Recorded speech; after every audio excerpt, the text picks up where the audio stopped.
isip mo'y unti-unting nawawala at nalilito. Ang tulad mo'y parang usok, unti-unting naglalaho. Tanging hiling ko lang sa'yo, nakaraan ay tanggapin, at ang ngayon ay harapin. Ang bukas mo'y may darating pa.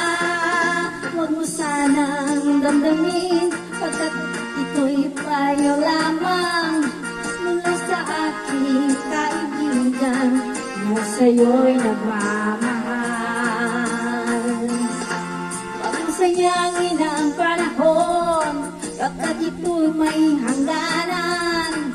Buksan mo ang pintuan kasama ng iyong puso. Tinangay na ng